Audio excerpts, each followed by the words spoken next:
These cards. Ah, I see.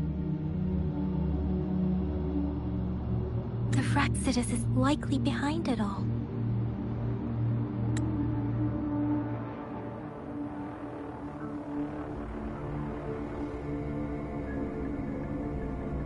The Fraxidus? Yes.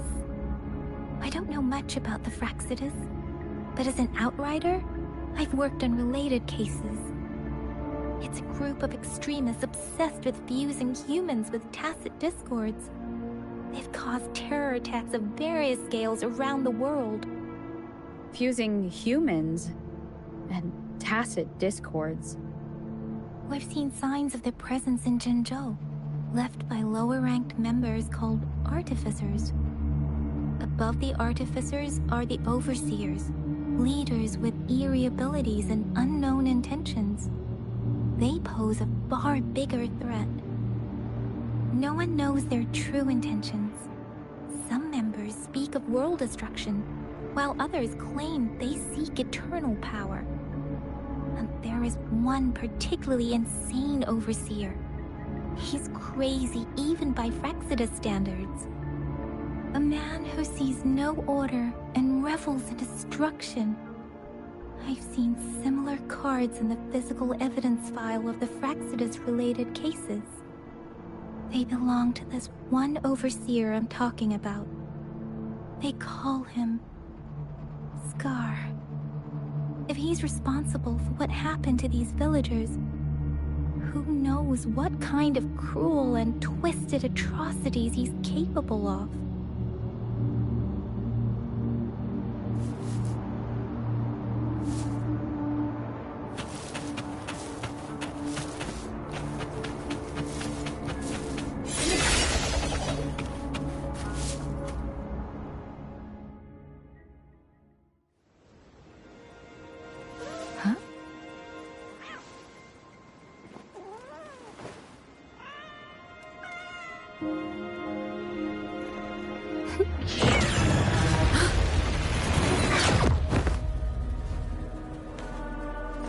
Guess you won't need my self-introduction.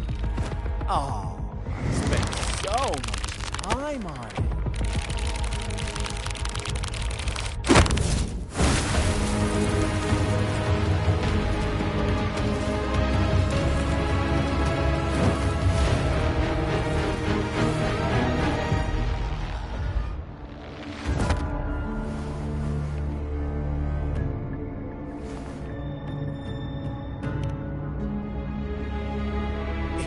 To hear it from me, then yes, I am Scar. Cruel and twisted maniac.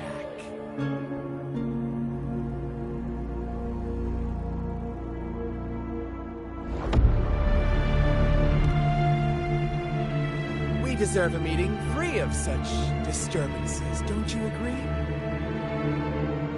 The girl, she's gonna sway your judgment.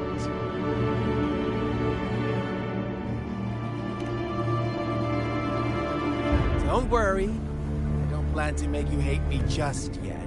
She is safe now. Well, let's just enjoy our time together for the moment. Forget about that irrelevant person, will you? I have a lot to share with you. To begin with, I heard you've lost your memories.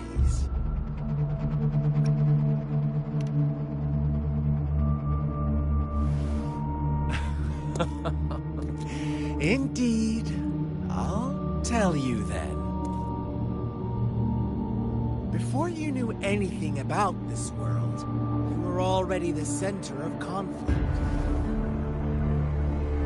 You are the unknown variable we've been waiting for. Forces have been fighting for possession over you. From the moment you opened your eyes, everyone you've met, including that girl you care so much about, they all knew how valuable you are. The world is a cruel place. You are a living, breathing person, but you're just a pawn to many. That's why I'm here, because I see you as a dear friend, and I want to tell you the truth. I am so sorry for everything you're about to face. But truth hurts sometimes.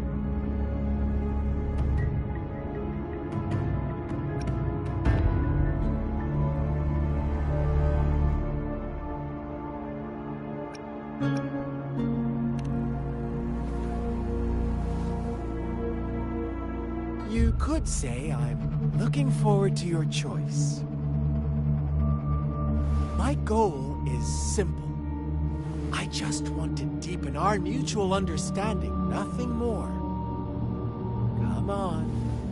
Observe the surroundings a little more and tell me what you see. As you learn more about this world, your true desires will surface. And our little game will become even more entertaining. And before that, I don't want anyone to disturb my precious alone time with you. That's all.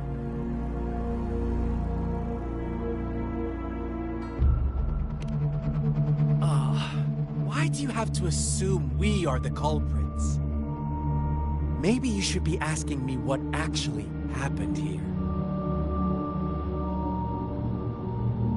I won't tell you everything just yet. That's too boring. As I said, why don't you take a look around and see for yourself? So go ahead. What do you see?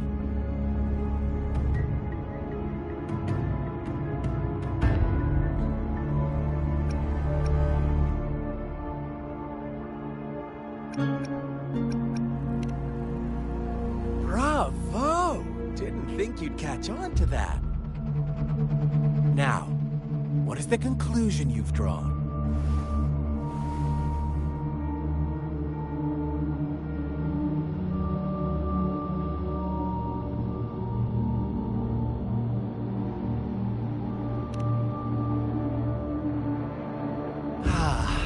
How typical. The age-old tale of savage wolves and helpless lambs. Good and evil as clear as day. It's a tired story that people cling to in their mundane lives.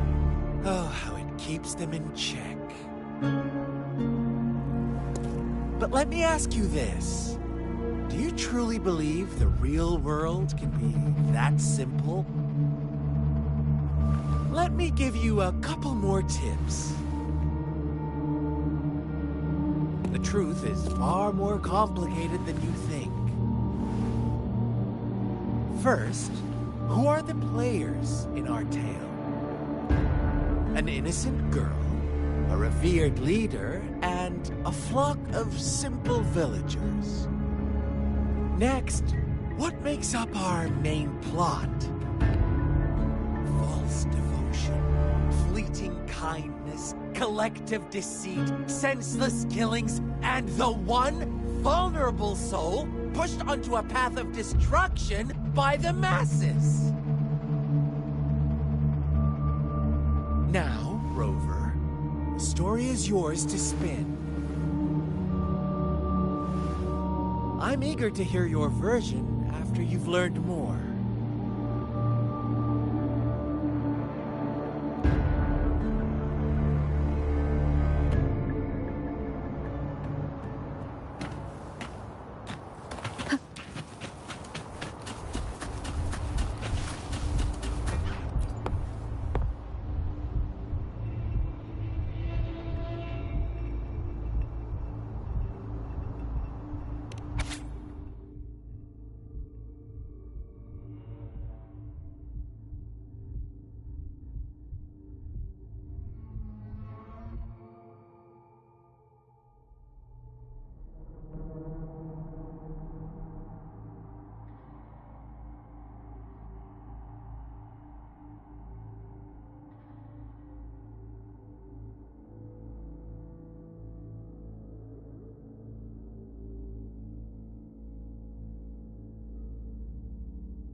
Our story begins here.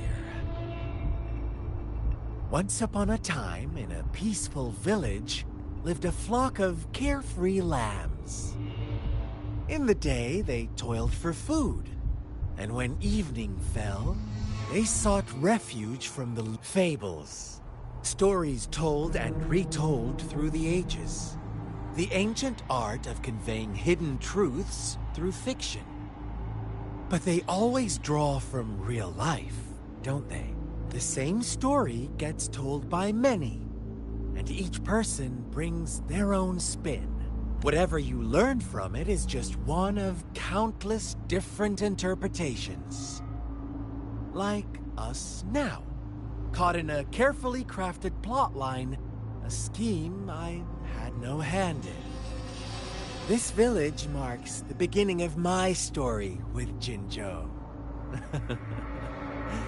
So that magistrate led you here to meet me. Such a clever move on her part.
One day, a shepherd visited the village.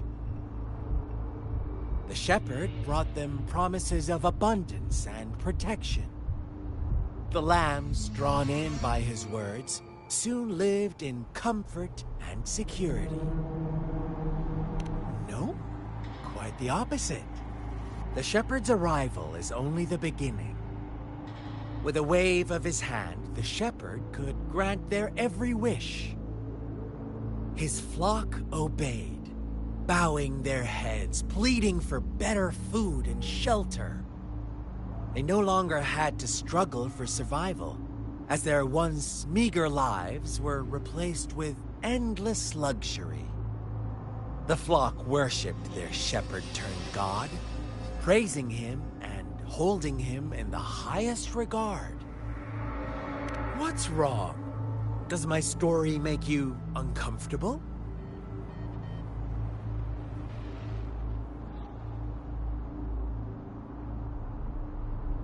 Imagine you were one of those lambs, facing irresistible temptation and pressure from your peers. Wouldn't you bow down and beg for food from your master? Oh, so we agree already. You are right, but the world we live in falls short of our ideals.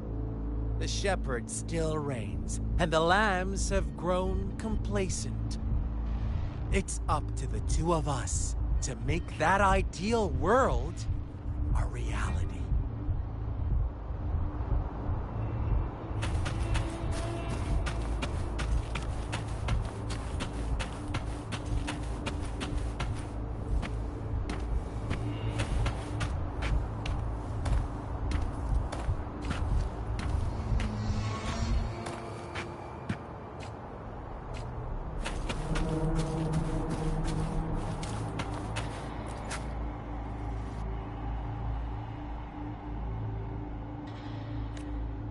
The lambs reveled in endless bonfire parties, celebrating their new god every night, except the one little black lamb. As each night passed, it was the only one to notice how its flock was dwindling away. Rover, do you think someone would give you what you want without taking anything from you?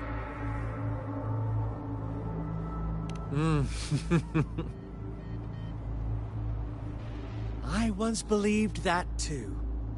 Thought as long as I paid a high enough price, I could get my desired outcome. But true equality is scarce, always has been. The world was never a fair place, wouldn't you agree? To receive equal retribution, one must give more, and more, and more. When every wish comes with a hefty price, people weigh their options carefully. But when they can make someone else bear the price, they all rush to make more wishes. They don't consider they too may one day pay for another's selfish desire. Funny, isn't it?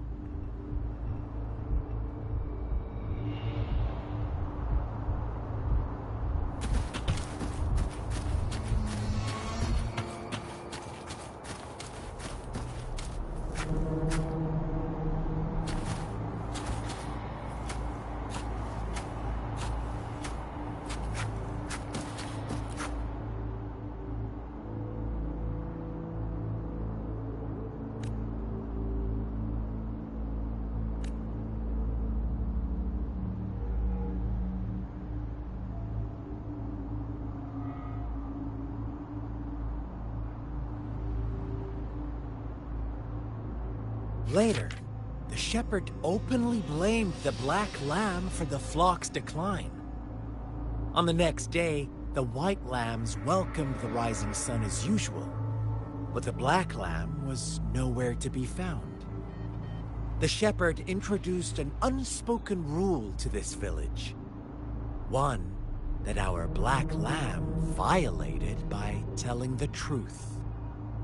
Suddenly, the once doting god stopped fulfilling wishes, because no more sacrifices were being made. After witnessing the Black Lamb's actions and hearing from their almighty shepherd, what do you suppose the White Lambs did?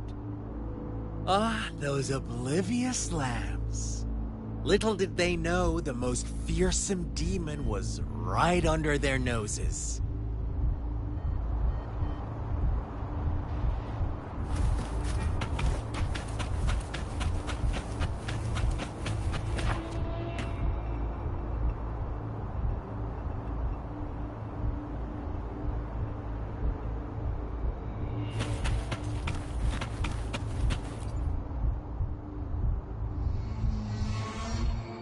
Well done. You didn't let any details slip. Now, I wonder, what is your takeaway from this story? Answer me and I'll reveal the truth of what happened. Who was the real culprit behind the diminishing number of lambs?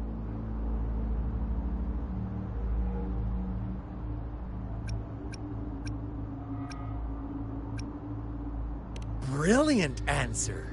You saw past the obvious. The true culprit was not the shepherd, but the white lambs who chose to follow his rules. The shepherd never forced them into anything. He merely presented a choice, a possibility. No one would have been killed if they simply refrained from making those wishes. Their greed and indifference were the cause of it all. Now, my second question. What price did the lambs pay for their wishes?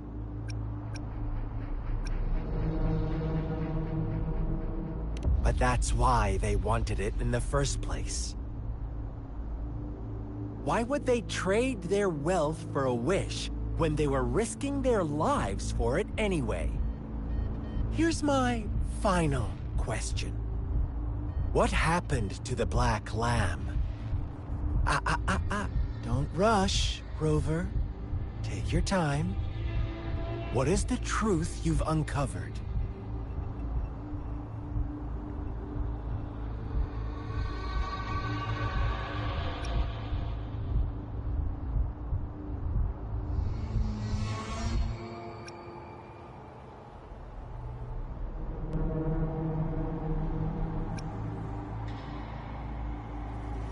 The shepherd was granting wishes by sacrificing the lives of lambs.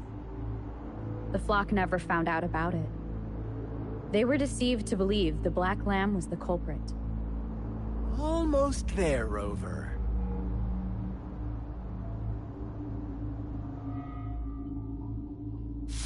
Little lambs cowered and huddled in their village, terrified of the relentless wolfhounds. Until a shepherd arrived, bearing the gift of wishes and providing shelter and sustenance.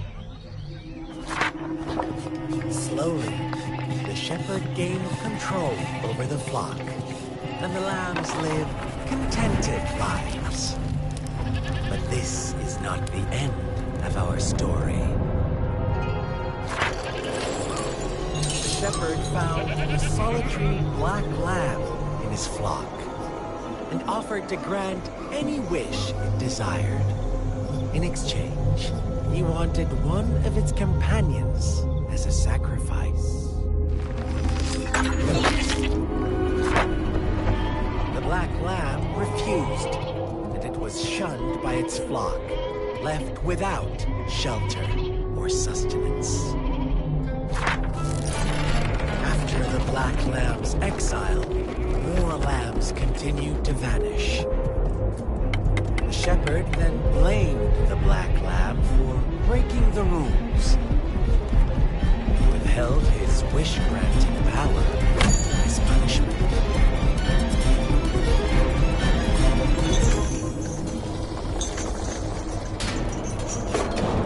From the very beginning, the lambs knew the risk of making wishes.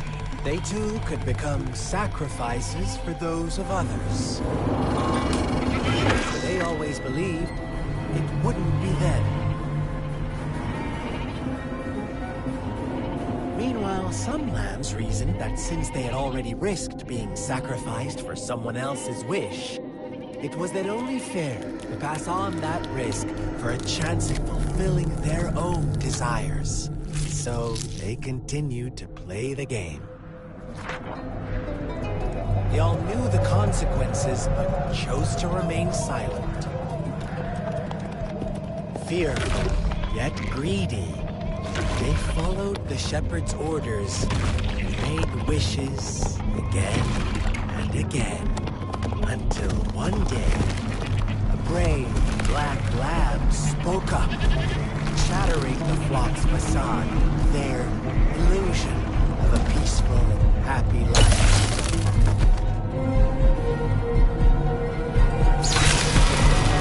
Black lamb on their way, and the shepherd's fear sparking hatred in their hearts.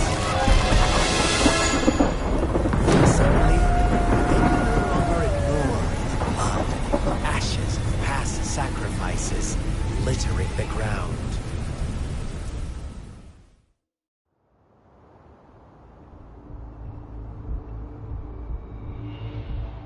How do you like my story, Rover?